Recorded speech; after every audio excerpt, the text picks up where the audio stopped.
Hello, people of the internet.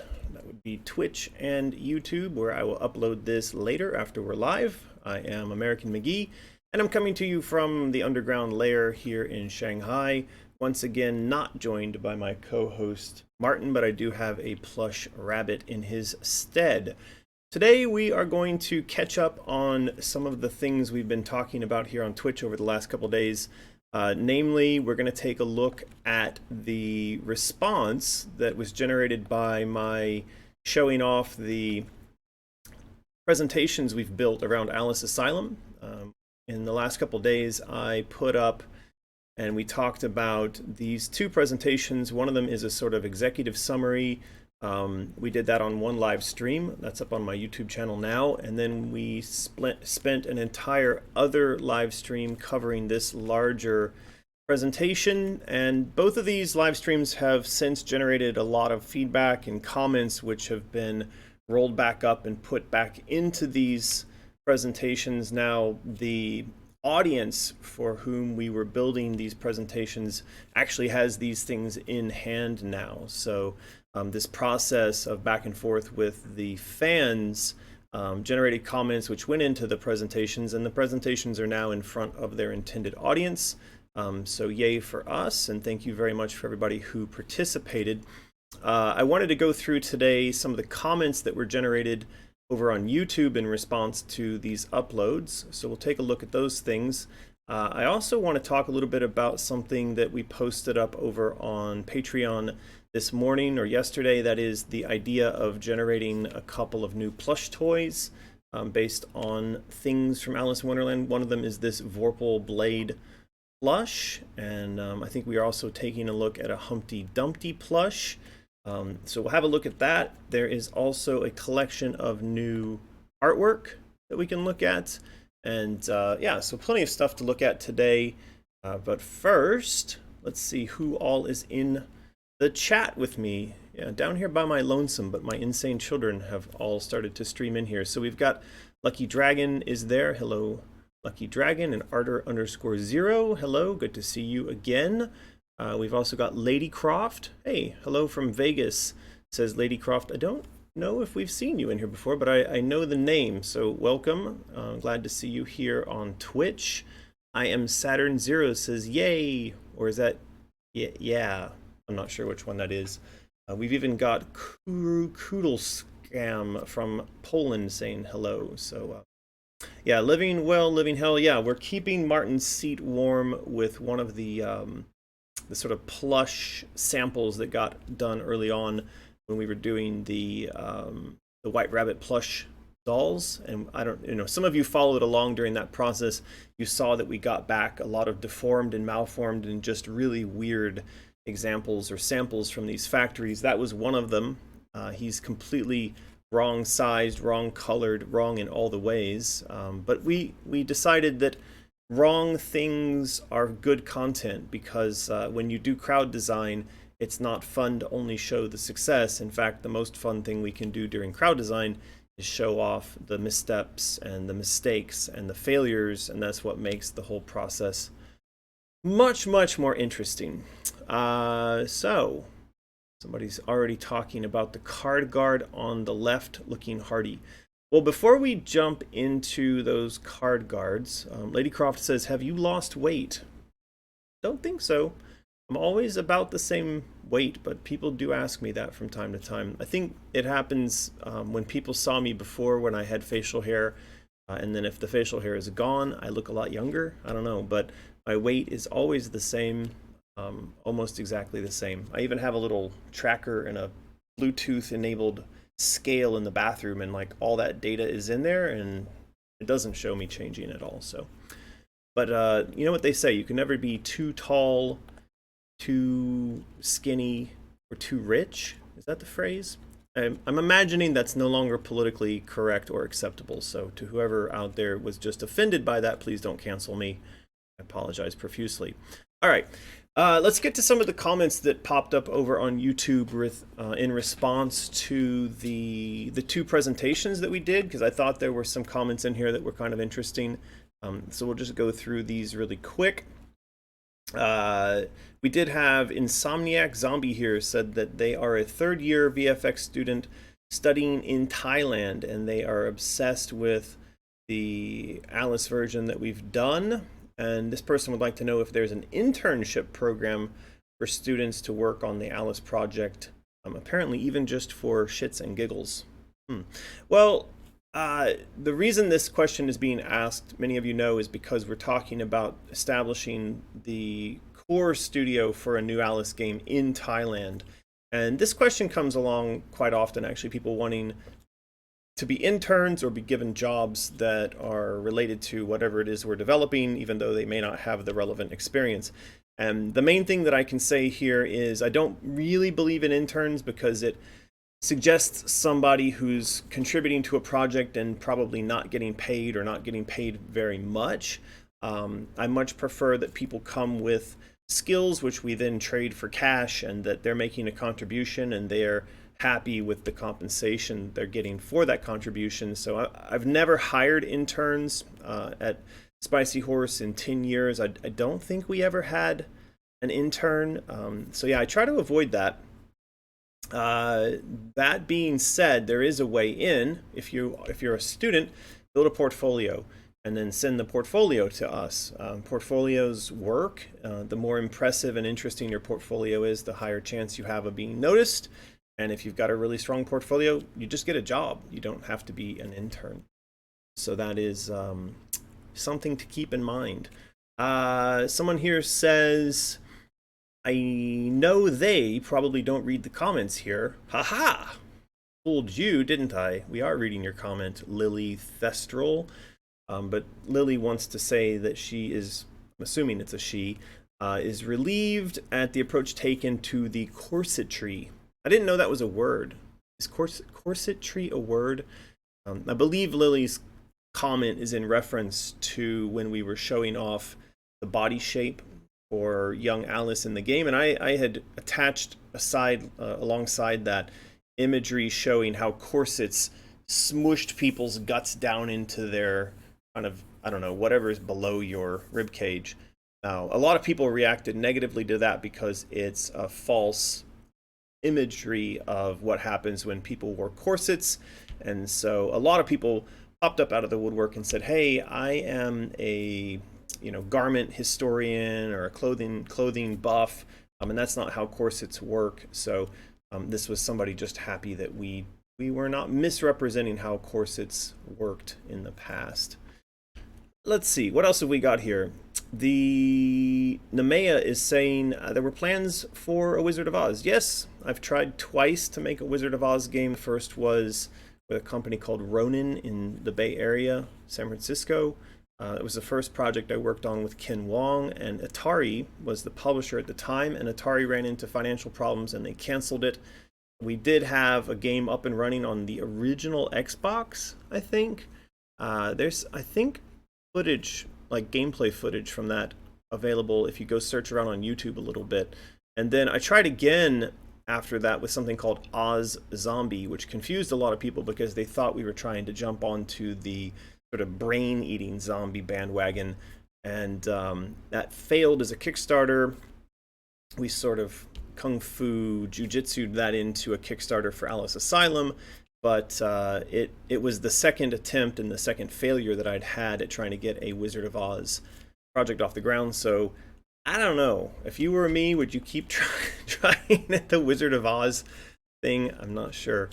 Todd here says, a huge fan of Alice Madness Returns. I just want to say I truly appreciate what the team has created and is giving to the public. You know what, Todd? Thank you very much for that comment. It will be added to the pile of positive comments, of which I need about 1,000 to outweigh whenever we get a single negative comment, because that's how the human brain works. So I will gladly add your positive comment to the positive comment pile.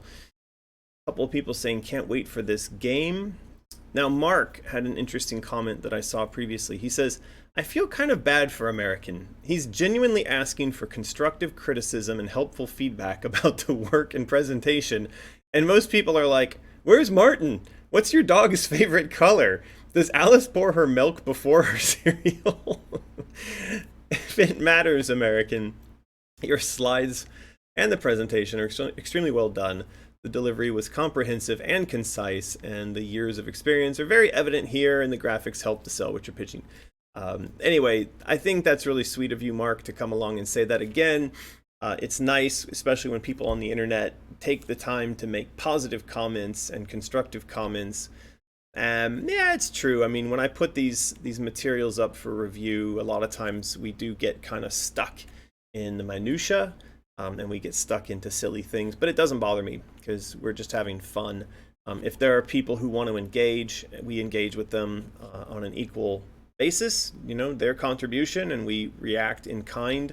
And if there are people who are just along to have fun and to enjoy the ride, that's fine as well. So no worries. Let's see if there's any questions. Speaking of, there's any questions in the comments here that are not about whether or not Lulu has a favorite color. So we've got Plushy Meta Essent Orbs says Scapes. Yeah, actually that is one of the designs that has been done up. And I think that's an interesting one. I wasn't sure that people would want Meta Essence plushies, but you're mentioning it, Jen mentioned it, and there is a design for one now, so I'll show you that in just a little while. Rustiana says, I hope it's going to be on some consoles. Yeah, as the octavechicken says, we do currently have plans for it to be on all of the major consoles, and whatever comes after the Switch and the PC for sure.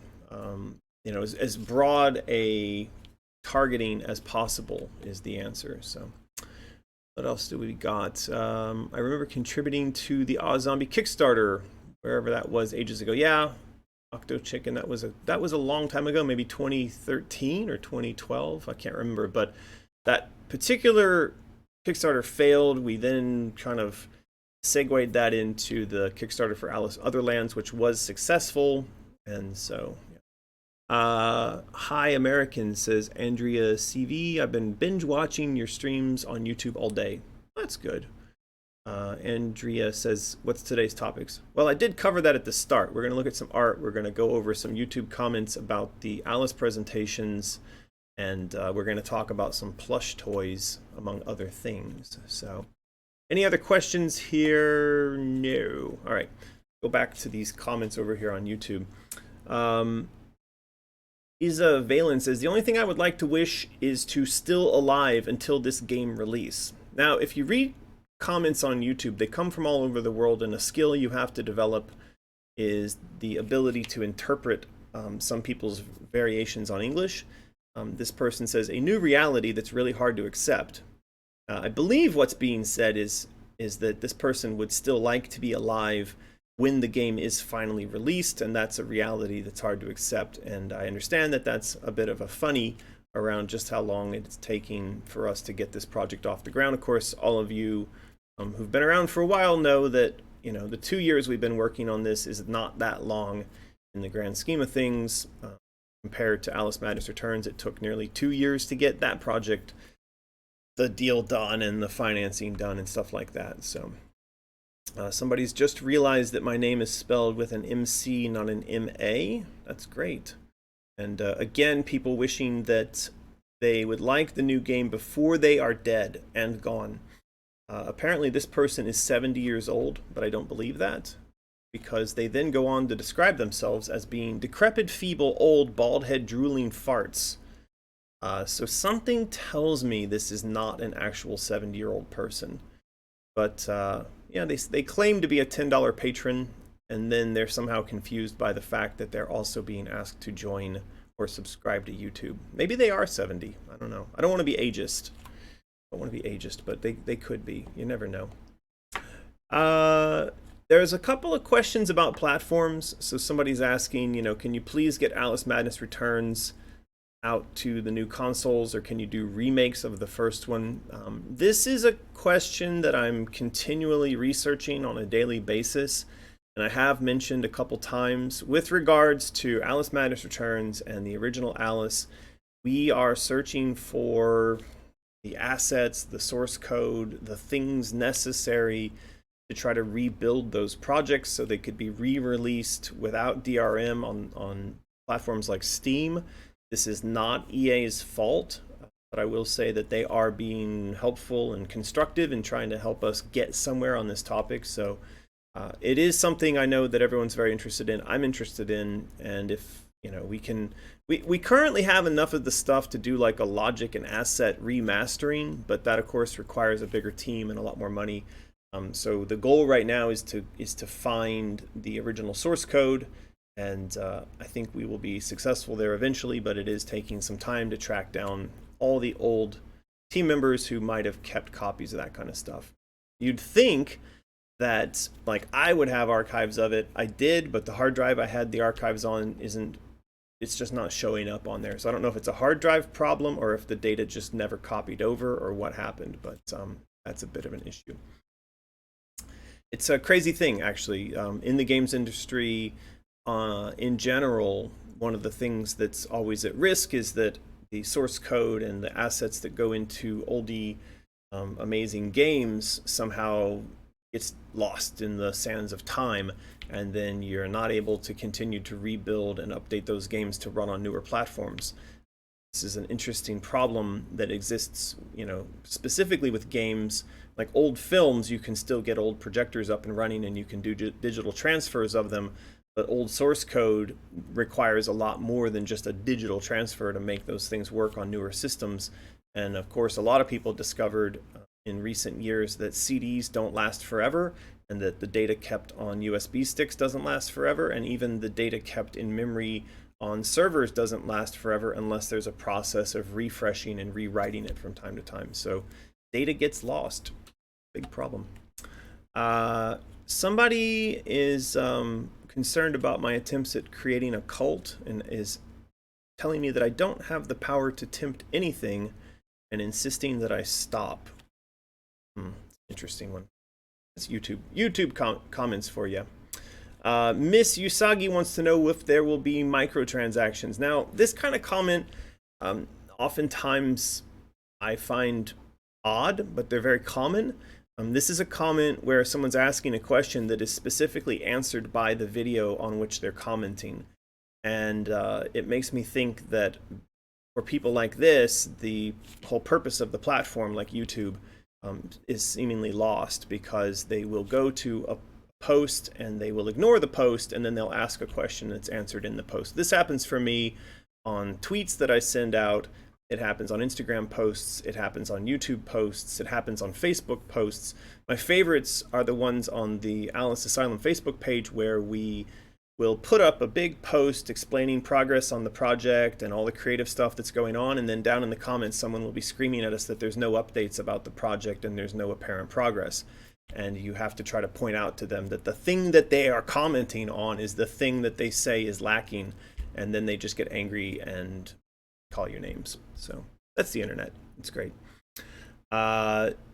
Alberto Fliz asks if we can see by ourselves all that we are showing.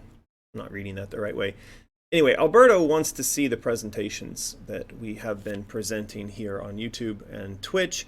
So I've previously uploaded these presentations as PDFs to Patreon, and now that they're in a kind of finished format again, I will do the same. I will put these in a Patreon post, and you'll be able to click on a little link at the bottom of the Patreon post and grab the PDF. Now, as with all of our Patreon posts, it'll be something that's early access for 3 days for our insane children, and then it'll become publicly available to anybody, even if you're not supporting what we're doing.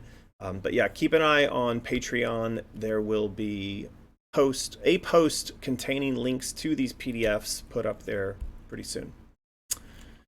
Any questions we got here in the comments as I'm going through comments? It's sort of like comment-ception. So Sharptooth JL says, can we get a pig plush? Yeah, I think that's a fun idea to do a plushy pig. Actually, what my wife Yen is working on right now is a plush. It's not a plush, sorry. It's a pig purse. So she's been making a variety of purse designs, and you can go over to, if you go over to Mysterious and you type in purse, you'll see some of those. Now they're relatively traditional, but like this one actually has designs that were done by Jennifer one of our artists, and it got embossed onto the cover, and it's like a picture of Alice with all these alchemy symbols and stuff like that. But in terms of the shape, it's relatively standard. It's just a sort of rectangular purse. But she is now working on a design for a leather purse that is done in the shape of a pig, and it'll be something that, you know, sort of crosses over into the Alice universe. So if you're interested in a piggy purse, there you go. That'll be a thing. Octavechicken says, I remember reading with some interest the lessons learned discussion after Zombie failed, and I suspect a lot of what happened there is why Otherlands, Out of the Woods, and Asylum have been made more successful. Yeah, it's true. I mean, you know, this goes to the comment that I make very often, that failures are very useful. Many people say this, that you fail and you learn. And when you're not failing, you're not trying hard enough, you're not exploring into the unknown enough. So, you know, a good sign of somebody who is exploring unknown territory, or maybe they're just dangerous and foolish, but is that they tend to fail a lot. But then they turn that failure into successes. What else have we got here? Any other questions in the comments? Did download on PS3. That's great. We are out of budget. What do we do? Director, quick put in the storyboards. Okay. What that means. Making it from the pig's ear. Oh. Is there any way that we could buy the alchemy necklaces individually? Says Living Well, Living Hell. You list 5 for $50, so why not 1 for 10? That's an okay question, Living Well, Living Hell. One of the reasons is that all of the necklaces as sets were already sent off to the warehouse where a lot of this stuff lives. So a lot of it is like really, you know, takes up a lot of space. And so we use a picking, packing, shipping partner down in Shenzhen. And when we make, like, say 500 of a thing, we don't want it on the, there's already stuff on the shelves here. It's the stuff that I have to sign. And so once stuff arrives at the pick, pack, ship partner in the boxes, then trying to separate that stuff back out into individual pieces wouldn't be a lot of fun. But it could be in the future that we try to do individual versions of those necklaces and sell them individually. I know Yen is working on more, you know, she's working on more jewelry, she's working on more purse stuff. She of course has her makeup project, and she's got she's helping out with the plush stuff as well.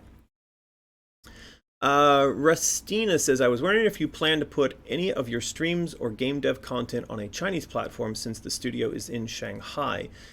As far as I know, the Alice series still has a big fan base there that might help. Yeah, there's still a tremendous number of people here in China who cosplay, who follow kind of the art direction and style of the game. I was showing off recently that there's this new art book that got published here in China. This is the Chinese version of the Art of Alice Madness Returns book. And so this was recently published, and apparently it sold out like immediately and had to be reprinted, which was a similar kind of thing that happened with the English version and the Japanese version. As far as the question of the platforms go, though, I can't say that we're immediately going to do that. It's enough for me just to manage doing what we do right now of Twitch and YouTube and some uploads. But I think that Yen is starting work on a Douyin, which is TikTok in the West. She's already set up a channel for that, but it's mainly got like pictures and videos of our baby. But I know she is thinking about expanding that into the makeup, expanding that into some of the other stuff that we do. So it's a kind of slowly engaging with it. She's setting up a Taobao shop. But that's, yeah, a lot of that's mainly on Yin to help set that kind of stuff up. All right. What else have we got here? How long do you think this game will be? Like, can I sit down for an hour and beat it? Says Tyler's Terror. Tyler, I recommend you go over to my YouTube channel and you watch the videos where we went through these executive summary, and the longer format presentation, because literally, I think most of your questions, I mean, not like, there's no answer to, is there really a God, or what are cats thinking when they're licking their balls? I mean, those questions are not answered in here, but questions like the one you just asked, specifically, what is the gameplay loop and also the session length. Those are answered in here. If you want an answer to like, is there really God? Maybe try drugs. I don't know, mushrooms. I hear people, or that other one that people take, ayahuasca, Leia, whatever. The thing is that you see and interact with God. That might help you with those questions. So as far as session length goes, though, Tyler's Terror, we're looking at 1 to 3 hours per session and a game length of 20 to 30 hours. What else have we got here? Flimsy says, I think she had darker hair in the older games or with different outfits. Yeah, this is a question that comes up quite a lot, is the question of the hair color of the main character. She was always meant to have a blackish red hair color. And the problem was that we didn't always get that to align perfectly between in-game marketing images, things like that. And you'll see really extreme examples of that kind of mismatching of the visuals in something like, say, for instance, the Jabberwock toy from the original game. There was, and it's quite an interesting thing to look at, because the Jabberwock in the game is the big winged mechanical thing that I think most people are aware of. It looks like this. Somebody's even made a toy of it here. But if you go look at the Jabberwock toy, it looks like this weird lava monster Godzilla thing. And so there's a complete and total mismatch between lava monster Godzilla and what he ended up looking like in the game. Now, why is that? Well, it's because we didn't have the design for the Jabberwock when the toy was made. We hadn't decided on it. I think that Norm hadn't turned in sort of a final version of the art. And then what we did end up going with was something that one of the artists at Rogue, I think, did. And they did a more steampunk interpretation, because I think the sense was this lava monster just felt too generic. So if you want to know why sometimes things don't align, like why her hair color isn't consistent across every single place where you see her hair color, a lot of times it's for reasons like that. All right, I think that's it for, oh no. So there was a couple more of these YouTube comments I wanted to get to. So I liked Cole here. He comes along and he says, if EA is the publisher, I will not buy the game. I will pirate the game 100% if EA is making money from it. I will not support EA, and then he wants us to know very clearly this is not a threat, because Cole still hasn't bought Borderlands 3, so it's not just a claim. He will follow through. He is permanently boycotting EA. Now, normally when I want to like post this sort of super angry manifesto online about why I'm boycotting somebody and I'm not going to buy their products, I like to give some sort of reasoning or rationale. It helps a lot, Cole, when you're making an argument, if you include the word because followed by your reasoning or your rationale. Like, I'd honestly like to know what it is that EA did to you that angered you so much that you're gonna pirate their games from now on.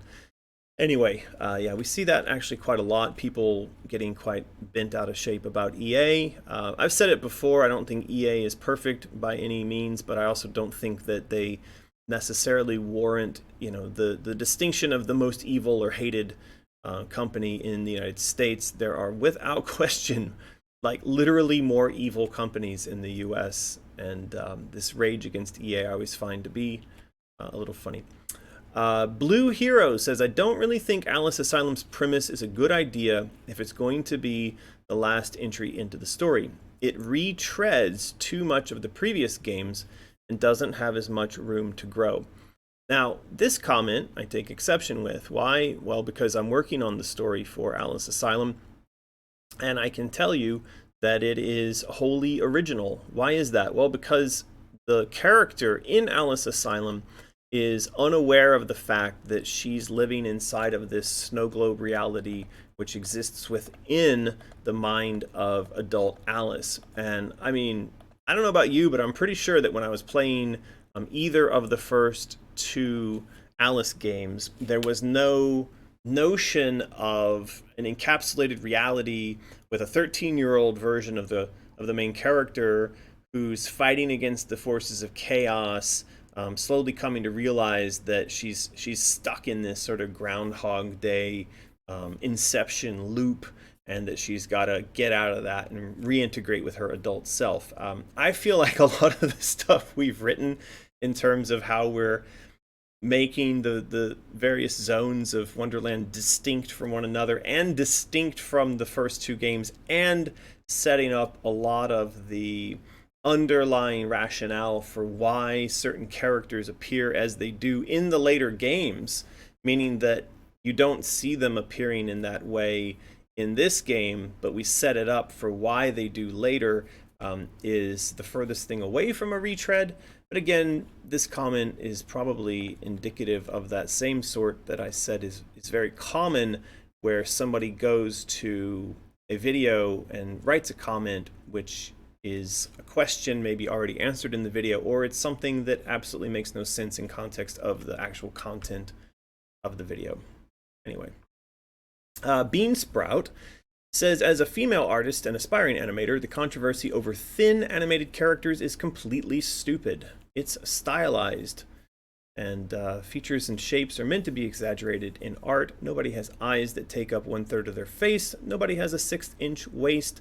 Nobody is saying we have to look like that. When the Greeks finally replicated the human form accurately, they realized it was boring. So they exaggerated and minimized parts of the body for appeal or signaling parts of their personality or history. I don't understand how real people can become so insecure and rabid over how a cartoon character looks. Very well said, Beansprout. This was one of those comments I actually wanted to get to, because it is refreshing to see in this day and age of constant outrage and manufactured controversy, people coming out and standing firmly for artistic expression and for caricature and for stylistic interpretation of characters.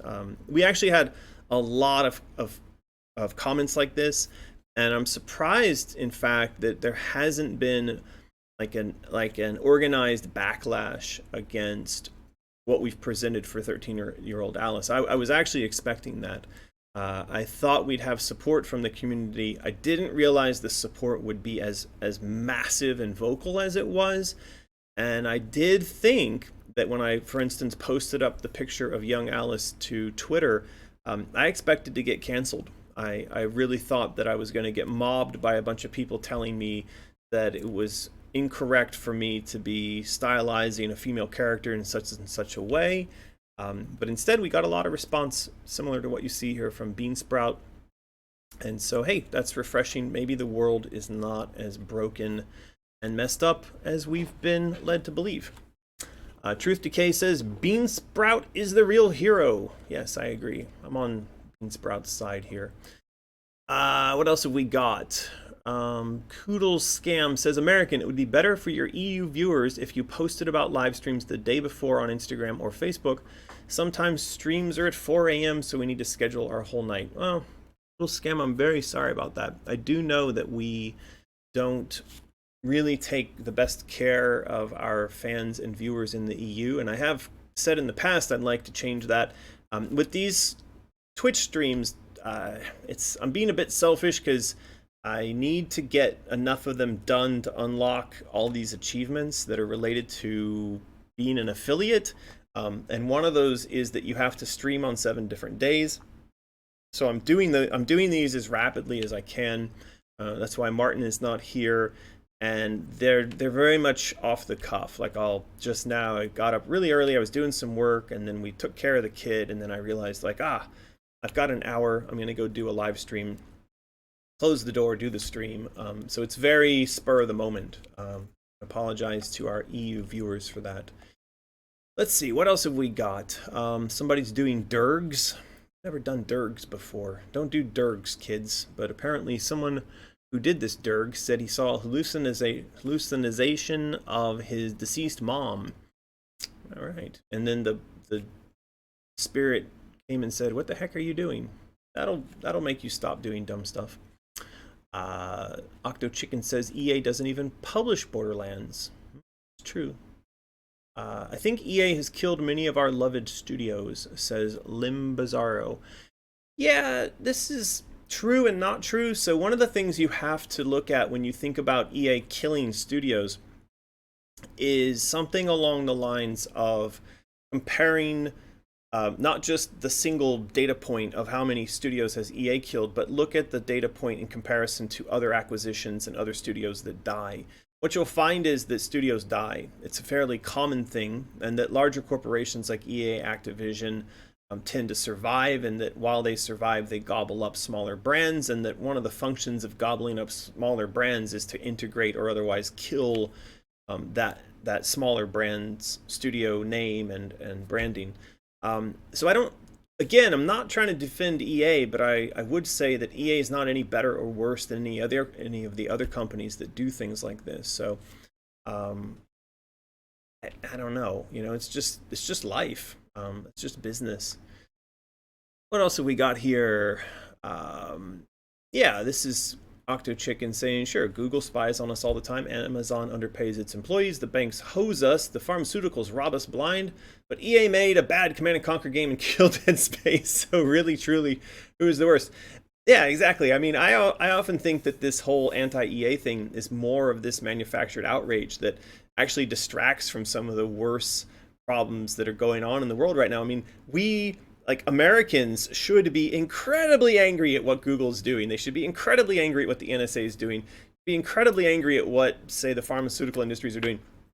There's so many books and documentaries out there about how messed up corporations and the government are, and the fact that people take and expend their energy on Command & Conquer, look, do it. I'm not saying don't be angry at games or don't be passionate about the things you love.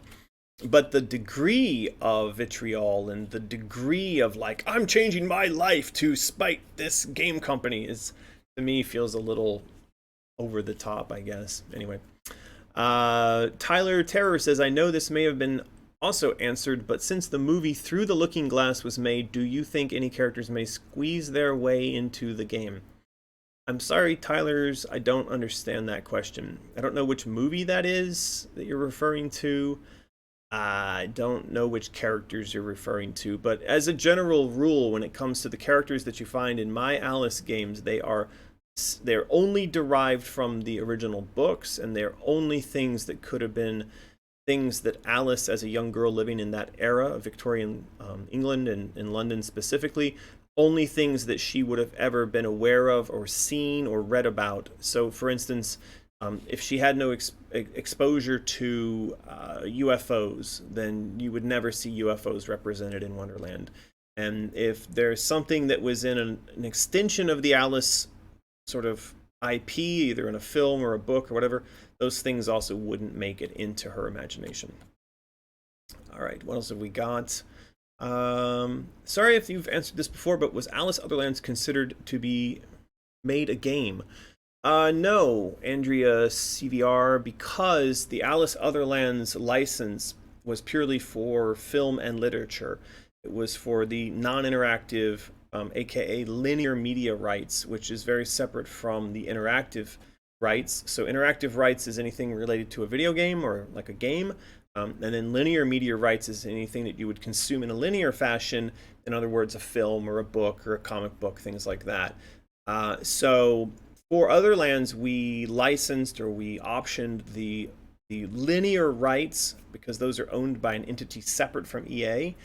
Now, if you want to be angry at somebody, like, go be angry at those guys. I'm angry at them because they literally squat on those rights and make it impossible for anything to get done. Those are proper villains. Go get angry at them, Cole.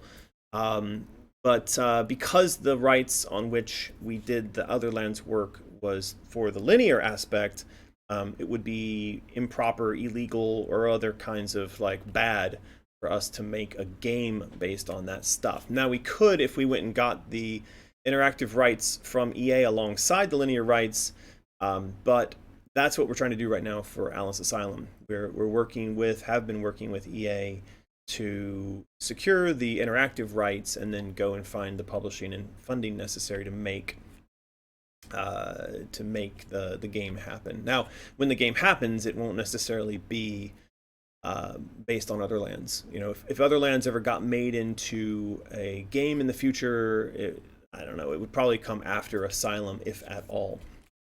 see. Do you think there could be any out of the woods references in Asylum? At least the smallest, most subtle one says rowdybuju. As a general rule, rowdybuju, I don't like inserting sort of external content into the Alice games. Now, that's not to say it doesn't happen. It has happened, so don't call me out and be like, hey, I saw that picture of Lewis Carroll hanging on the wall, or hey, I saw you put the Psychonauts character into whatever, right? Yes, I know we sometimes do, but I don't like to do it, so as a rule, I'm going to try to avoid that if possible. So, no, I don't want to do that. Okay, that is it for the comments in that chat. Why don't we go take a look at... Maybe we'll start with the plush doll stuff. So this was a post I actually put up onto Patreon this morning. This is related to new physical merchandise that we could work on. This is a Vorpal knife plush. Now, we've been talking about making some sort of new plush doll since the success that we had with the Cheshire Kitten and the White Rabbit plush. So you can see the Cheshire Kitten and the White Rabbit plush finished in hand there on the side of that image. And these have both done really well.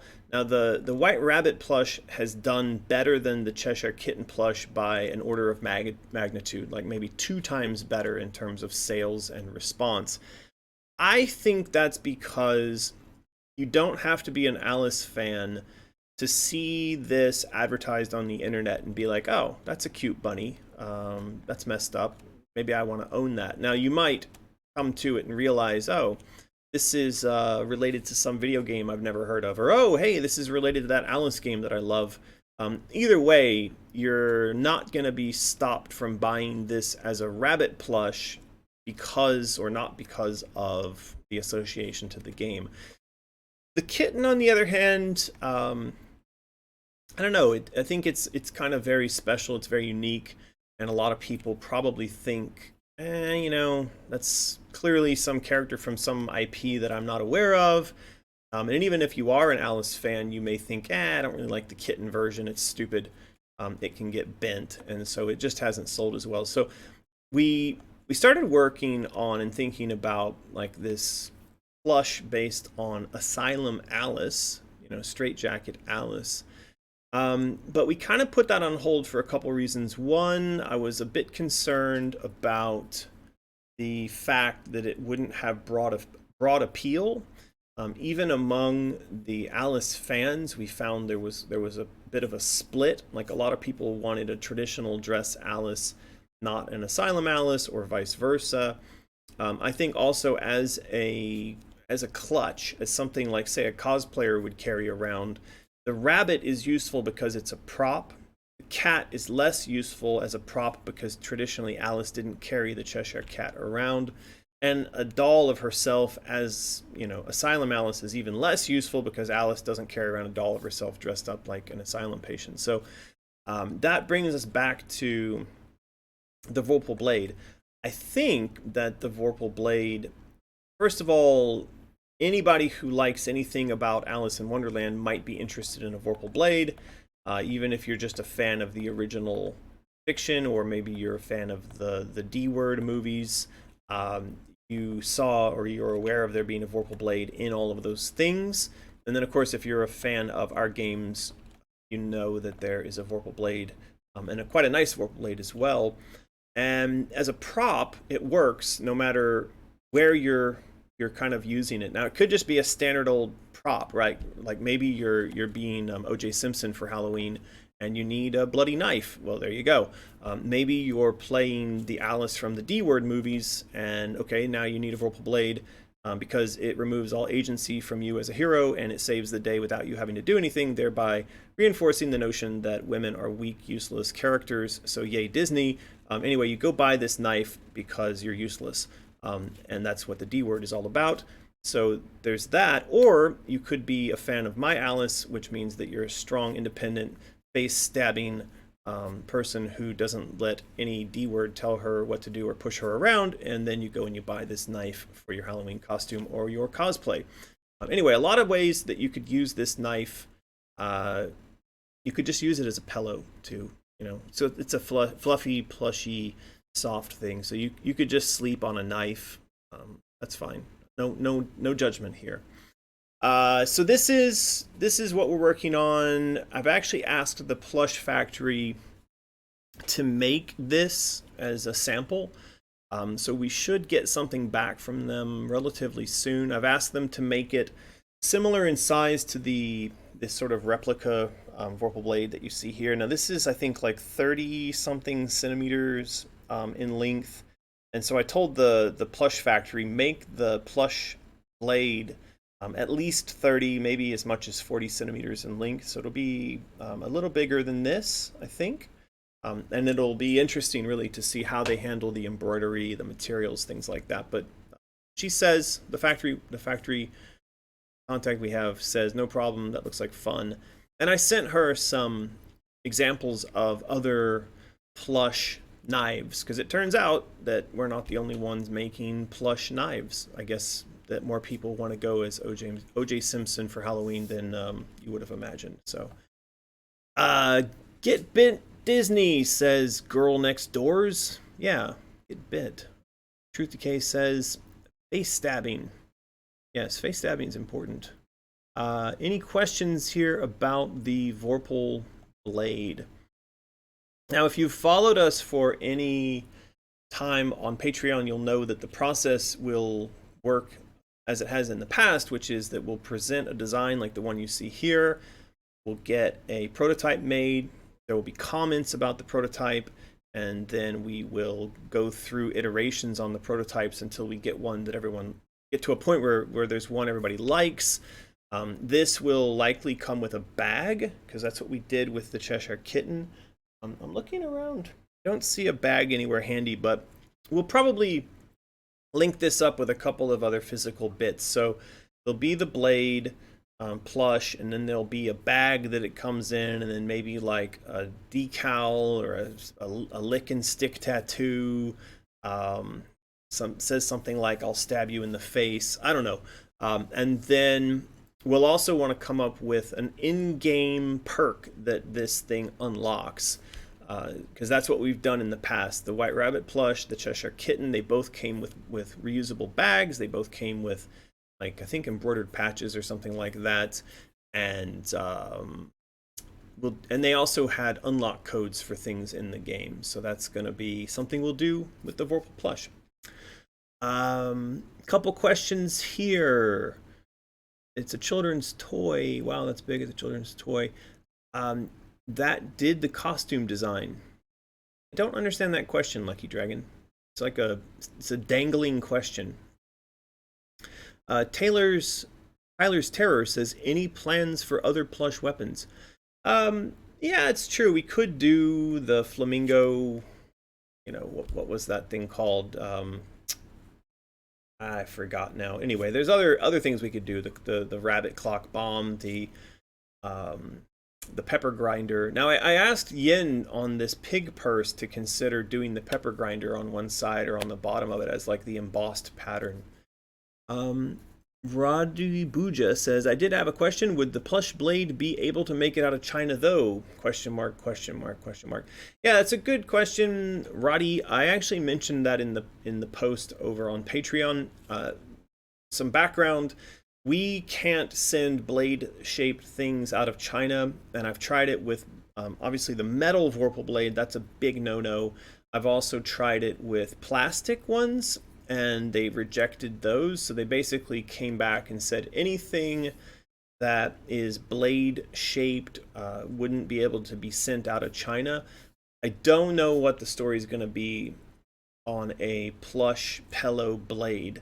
Now, my idea for shipping these is that we put them in a shipping tube because they are long and thin, and then we put them in there with the bag. So my sense is that if someone were to scan the tube, they're going to get back something that just looks like a pillow. And I don't think that they're going to pull that out and be like, hey, this is shaped like a knife, But we will get a sample made, and I will send that sample out of China.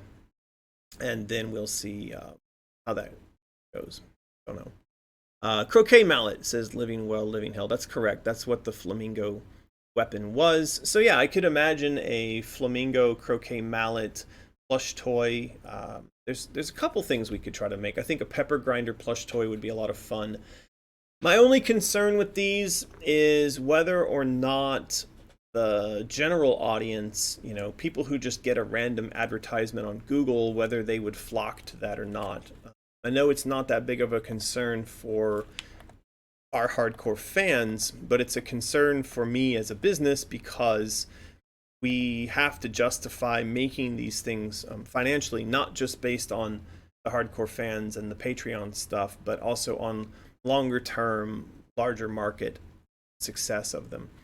So another thing that we've presented is this idea of a Humpty Dumpty plush. Now, I thought a Humpty Dumpty plush would have broader global appeal because people know of Humpty Dumpty as more than just an Alice in Wonderland character. In fact, a lot of people I know don't even realize that Humpty Dumpty is in Alice in Wonderland, but he is. I'm not sure if that was his origin story, if that's where he originated from, but he does, of course, appear in other children's fairy tales beyond Alice in Wonderland, and so he's quite well known. Now, I did a Google search after Jen turned in this design. I did a Google search, and I found there's a lot of Humpty Dumpty toys out there, and man, some of these are expensive. Like, there was one here that was $300. Even the mid-range ones are like $12, $15, and there's quite a few that are priced nearly $40. So yeah, toys ain't cheap, yo. Makes me feel not so bad about what we charge for our toys, plus bags, plus DLC codes, plus embroidered patches. I think we do try to make these in line with the sort of standard prices for these things. Anyway, Humpty Dumpty, I did ask her, based on the design that she did, how's ours different? I felt that it wasn't terribly different, just sort of relatively standard. And my usual art direction, if you want my job, it's quite easy. Just when people turn in the first round of art, just go back to them and say, that's not dark enough, go back and F it up a bit more. That's it. That's what I do for a living. It's great. So she turned in a revision on that, which was this guy. Now, I get it. He looks like he's been roughed up a bit. He may have had a long night. He probably was doing dergs the night before. And it looks like he's maybe vomited up some of his own yolk. But he's still not striking me as, I don't know, just like the random person who sees this as an ad for a toy in a Google ad. I mean, I think maybe if they're on drugs or they're drunk. Like, I used to do that. I used to stay awake late at night watching bad old movies, and then there'd be these ads for these ridiculous cheap plastic things that came out of China. And I remember one night there was an ad for like a train clock. It was like a train and the tracks, and it was mounted on the face of the clock, and it would, every hour it would go choo-choo around and make all this noise. And we were drunk, and I bought it, and I forgot that I bought it. And like 2 weeks later, it showed up, and it was as terrible as you could imagine. And I think we threw it away after just like 3 days. Anyway, I could see drunk people buying this as a joke at night, and then it shows up 2 weeks later, and they're like, "What the hell? I didn't order this." He's not doing it for me. I feel something more terrifying and awful might be like a larger version of this. He's got his shell cracked, and it looks like there's egg coming out of the cracks. Like, he's bleeding egg. Don't know. Yeah, see, even I Am Saturn says, maybe have the yolk running from the cracks. I agree on that. What other comments do we have here? Teacup set. Yeah, Stormborn Daenerys. We're talking about doing the teacup set. One of the issues is it's fragile and it's heavy. So shipping things from here. Look, a lot of things that you buy from China, they go over to the US in bulk. So they're shipped in a container, and there's hundreds of them packed into shipping containers, or thousands of them.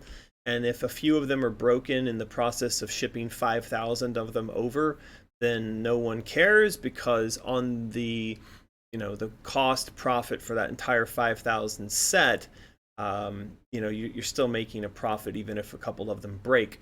In our instance, we actually are based in China. I live in Shanghai, and we ship individual items one at a time to customers around the world from here. And the weight of things can be an issue. It gets really expensive the more heavy something becomes, and then the fragility of things can be an issue. So that's why like plush toys are really great for us. Fragile things made from porcelain, like tea sets that are heavy, not so great for us. So something to keep in mind. Truth Decay says that he will accept the test shipment. Of course. Please send a Vorpal Blade plush to your mom, American, says Dispel Yell. Truth Decay says, do you see a fair amount of sales from non-core fans on your products at Mysterious? I'm curious of what percentage of internet randos are your customer base. Yeah, so I mean, we get a lot of traffic on Mysterious in a normal day because we do a lot of Google and Facebook advertising. And these days, I think we see something like, I don't know what it was. It was like 10 or 20,000 unique visitors per day because we're spending quite a lot on marketing these days. And I don't think that 10 or 20,000 of these people are Alice fans. I don't think they're even aware of Alice, but they see the jewelry sets or they see the rabbit and they think like, that's cool. And they click on it and they come over and they buy. Limbar Zero says a working pepper grinder would maybe sell better. That's true. A really cool like physical working pepper grinder based on the Alice weapons would be awesome. Problem there is it would probably also be very expensive to make it of a decent quality. So something to think about. Somebody says, do a pepper grinder like a Nerf gun. Yeah, that's something. Why so high a price, says Miss Crimson is chief. I think that's probably a joke. I think you're joking. Alrighty. He needs a top hat, says Code Meister 7861. I'm guessing that's in reference to this Humpty Dumpty. I don't think Humpty Dumpty had a top hat, did he? Sure about that. Anyway, this is the Humpty Dumpty design. We didn't get a very positive reaction to Humpty Dumpty over on Patreon. People basically made me feel like, nah, we're not really interested in that. We'd rather have the Vorpal Blade. So I don't know. I don't know if we're going to do a Humpty Dumpty at all. I think we may end up ditching this idea and doing something else instead. Dispel Yell says, make it out of a real egg. I think people would love that. I'll hand draw Humpty Dumpty's face on a real egg. I'll put it in a crappy shipping box and we'll send it to you. And when you get it, it'll basically just be like a rotten, broken egg in a box. I'd pay for that. Especially if it arrived after you'd drunkenly ordered it. Truth Decay says, wow, that's pretty sweet traffic. Our traffic, Mysterious does quite well. You know, it's a 5-year-old shop and we've done lots of work on it over the years. So yeah, it's good. It's what supports my family. Beyond sort of the other stuff that we do, Mysterious is a very important part of our livelihood. Speaking of Humpty Dumpty, so this was, I put in here because this was just reference. We have suggested that Humpty Dumpty would be the balloon pilot when Alice goes to escape from denial, the denial realm, the circus realm. And so some of the early art that was done, we had basically where there was a kind of reference, a self-referential design in the balloon itself. So Humpty Dumpty was the pilot, but Humpty Dumpty was also kind of the balloon. So I like these a lot. It might make sense to have Omri take a stab at a Humpty Dumpty toy because, like, he's even given this one vampire fangs, which is cool. Maybe that's what our Humpty Dumpty is missing. Instead of having him look like he's busted, maybe what we could do is make him look like a real badass, like a biker Dumpty. That might make sense. What do you guys think? Sorry for being late. Keep up the great work. Thank you, Zara Leos. I can't say your name. Jennifer says, yeah, I like that Humpty Dumpty. Yeah, we're talking about your work, Jennifer. I'm not trying to be mean. Just, providing feedback and So there you go. What else do we have for Humpty Dumpty? I think design-wise, there were a few more of the balloon designs. These were a bit too cutesy for me. I liked the fangy one. I think the one with the fangs was cool. I don't know why he's got fangs, but he's pretty cool. I mean, this would be something that I would buy and hang in my kids' room. This kind of messed up Humpty Dumpty balloon thing, even though I'm not really sure what it means. But then I'm the guy who bought the train clock, so of course I would buy a Humpty Dumpty flying machine, and I would be very confused when I opened the box up 2 weeks later. This was the other design that got done. I think Jen, who's in the chat, did this. This is basically just the meta essence from the original game, but done up as a plush. And I know a lot of people requested that, so there is a design for that that is going to the Toy Factory. And it'll be interesting to see how they do this up, because you do see that when you travel around those the Ewu marketplace, there are designs that are done in this sort of paneled with a stiffer, shiny material. So I think that this is something they could actually pull off quite well in terms of like a literal reinterpretation of this. The question is whether or not it would be comfortable. I don't know if it would be comfortable to rest your head on, or if it would be very plasticky. So we'll see. We'll see what she does with that. This was the final version of the tentacle monster, chaos monster that Omri did. Now, I don't think we got to do this on a stream the other day. I wanted to bring this up because Omri also turned in some card guards that are based on this more humanoid kind of realistic design, which I like a lot. Now, a lot of people have been pushing in the Patreon comments on this topic to keep the skeletal design that was in the original first game. In the second game, that was where the card guards basically had like skeletal, well, they just had skeleton faces, right? Or they had creepy, weird skeleton masks. I understand that those designs are really cool, but, and this goes back to the person who said on YouTube that we were just retreading everything. Well, first of all, I mean, get bent. There was no like insane tentacle chaos morph monster in any of the first two games, so no. But secondly, I think it's an interesting idea to show the Queen's domain before it's taken over by the influence of chaos and the tentacles. And this would then give you the reason for why in the second and third game, or sorry, in the first and second game, the tentacles have taken over. I made a post on this topic called "That Which You Resist Will Only Persist." This is over on Patreon. I think this one's unlocked, so if you're not a patron, you can go and read all of it. But I wrote up some notes on the concept of resistance creating problems. This is a true reality of like a lot of people in life are very resistant to life, and as a function of their resistance, life throws more and more and more problems at them. The more accepting that you tend to be, the less difficult life is in general. And so this is going to get wrapped into the story in Asylum, where the Queen of Hearts is fully resistant of chaos in all of its form, and she's just absolutely insane about order and things being orderly in general, about rules, about being on time, about knowing your place, about playing your part. So she is very totalitarian, whereas the chess pieces, we're going to find out, they're more organic. They're more accepting of the fact that nature is comprised of a combination of both order and chaos, and that you don't want to have too much of either one. So that's where this design is going. I freaking love this. I think this is the best thing ever.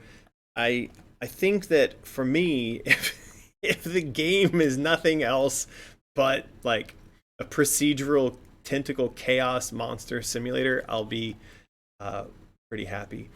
But Omri did do up some variations on these card guards. I hope I put them in the folder here. Yeah, here we go. So we want to show the card guards and the Queen's Domain before it gets wrecked by chaos. So when you're in Alice Asylum, the card guards are just going to look like Bob and Steve and Frank. So they're just like dudes. Now obviously they're not normal dudes because they have like bodies shaped like cards, and I don't even know how they pee or poop in this situation because they don't seem to have, you know, the bits necessary for that. But they do have more humanoid, you know, sort of traditional human heads and faces. And I think this is great from the perspective of I want to see these guys get wrecked by this tentacle monster stuff. And it's I think a lot more impactful to see the card guard wrecking if we empathize more with the card guards. Now it's important to keep in mind that in Asylum, the card guards are going to be under orders not to engage with you as an enemy. They're not supposed to kill you. In fact, they may even be somewhat on your side. Why is that?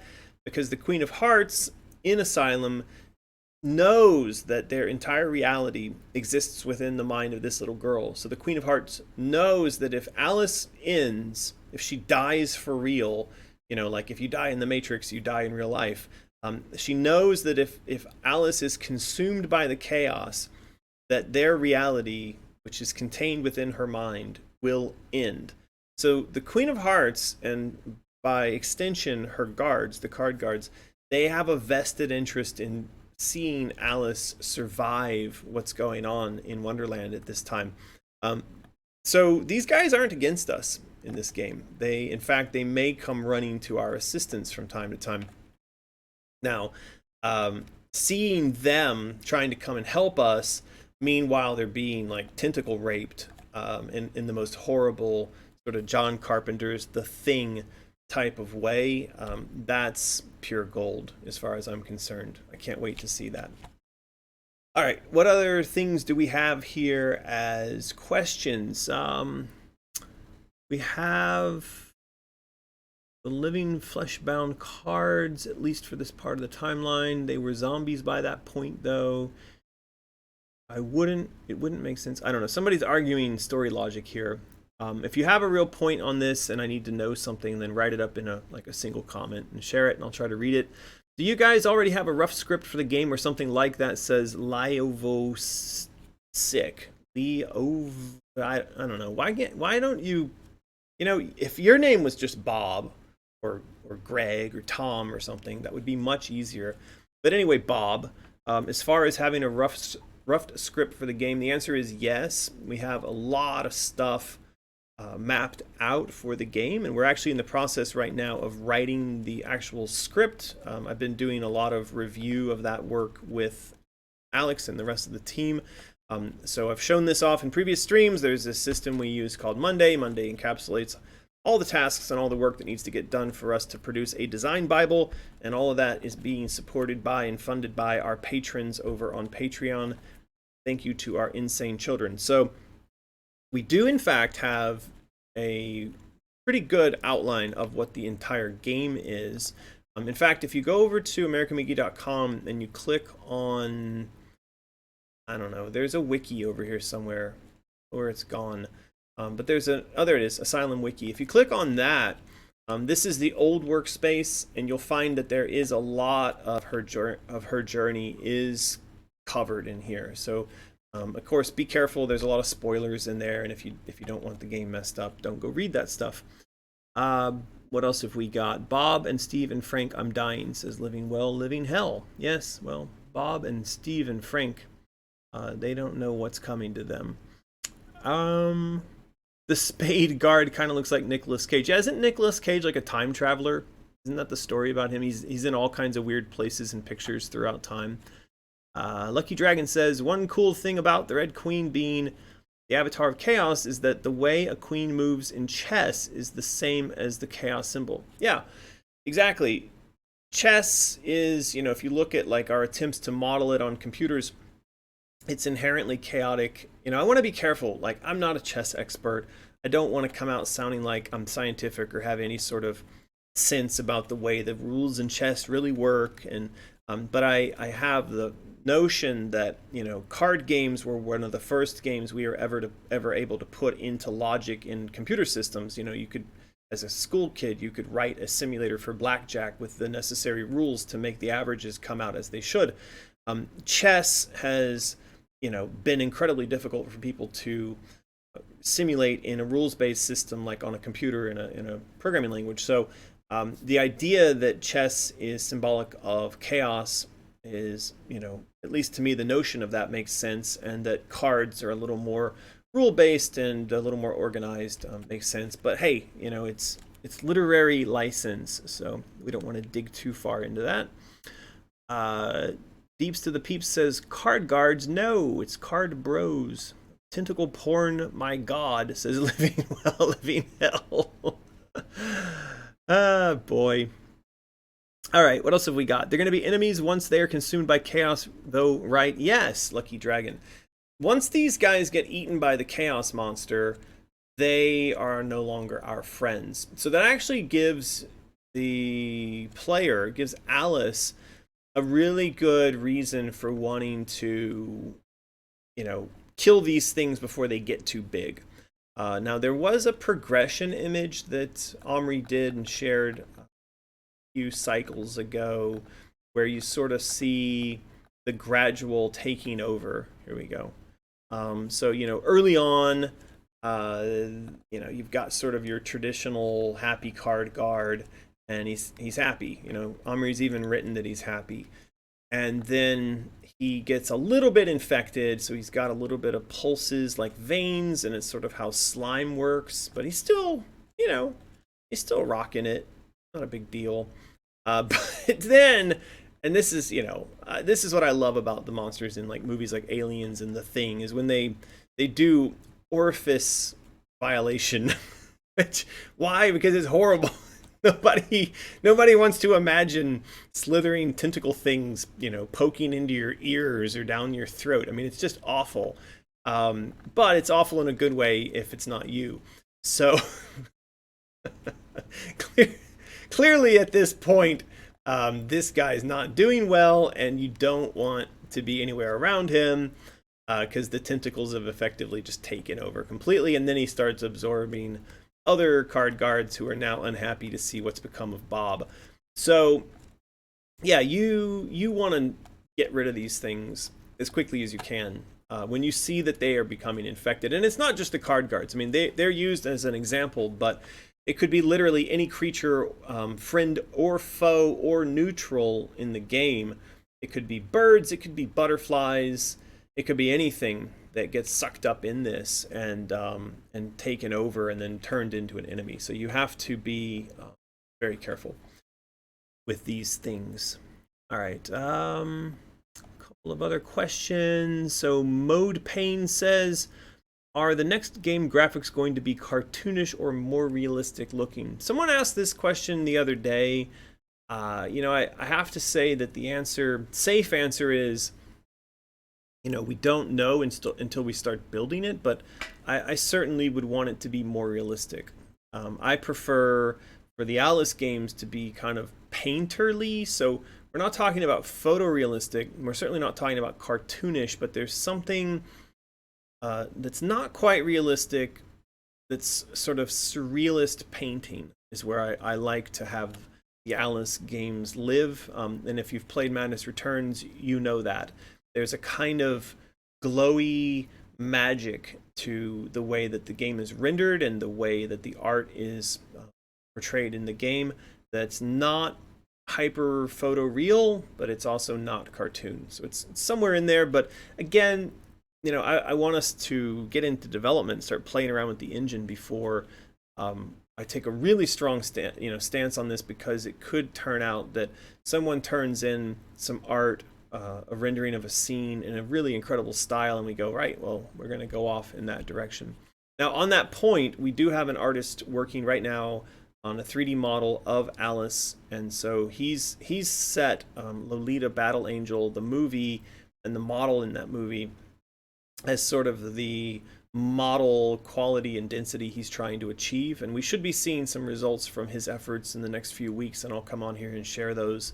But you know, that even just starting with the model, it could work to start to define the look of the game.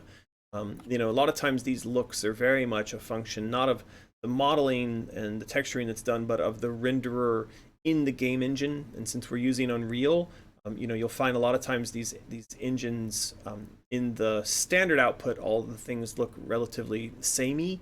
So there does have to be some work to go in there and adjust sliders to get a very specific look for a specific game. So we will go through that process.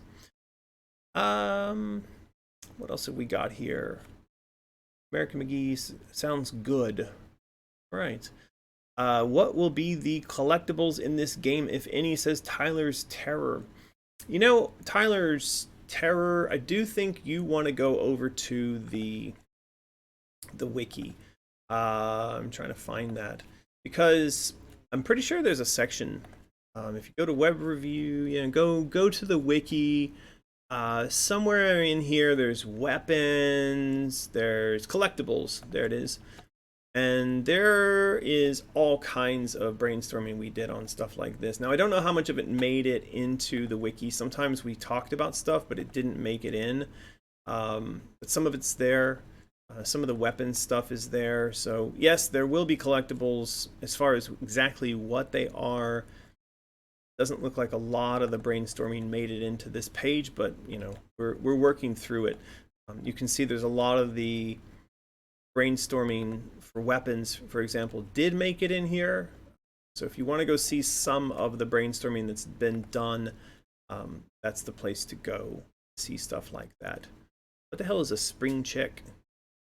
Oh, right, this thing, like a egg. Could be like a Humpty Dumpty gun now. There's some really good stuff over here, though. So if you're interested in some of the brainstorming that got done, definitely go check out the wiki. That's at AmericanMcGee.com. Right. I'm going to start to wrap up here.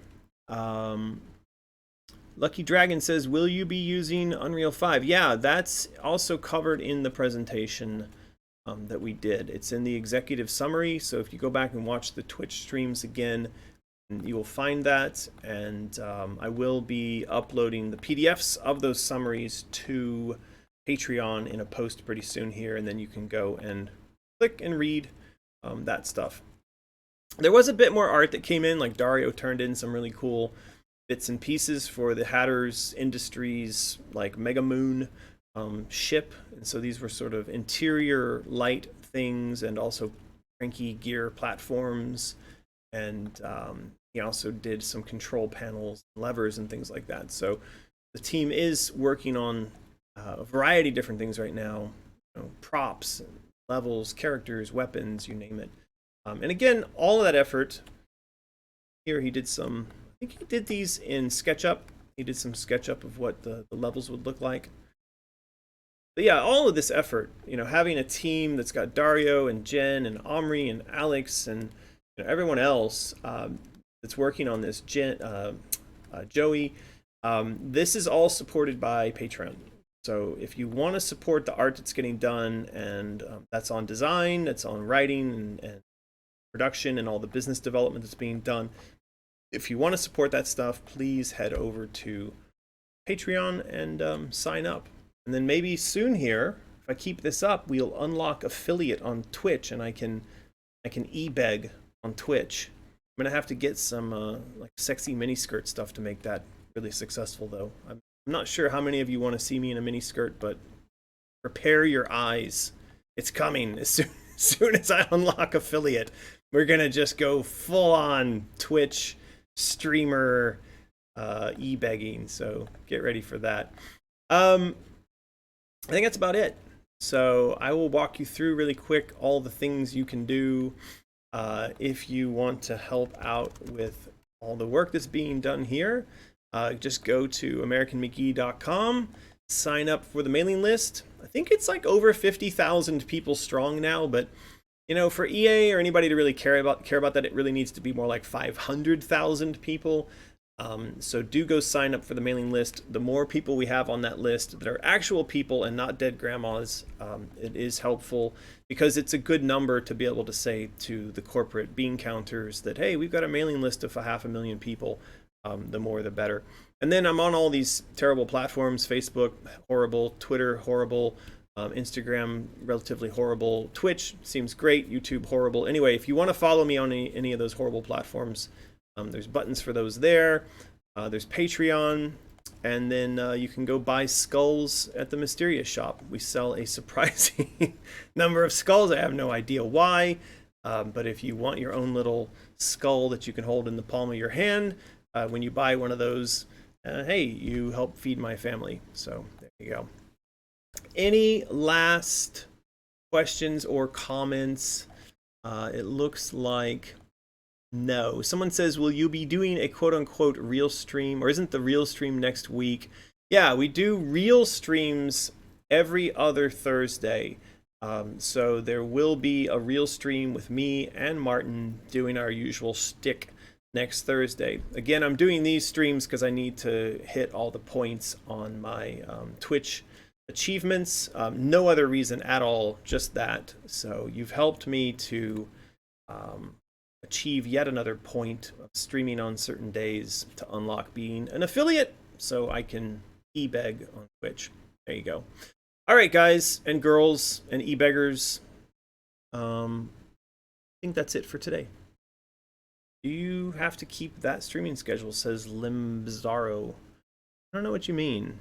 That is our streaming schedule. We don't have to keep it, but it is what we do. So there you go. Thank you, everybody, for joining me yet again, and I will see you maybe tomorrow, maybe not. I'll make sure to be confusing and random about it. See you next time.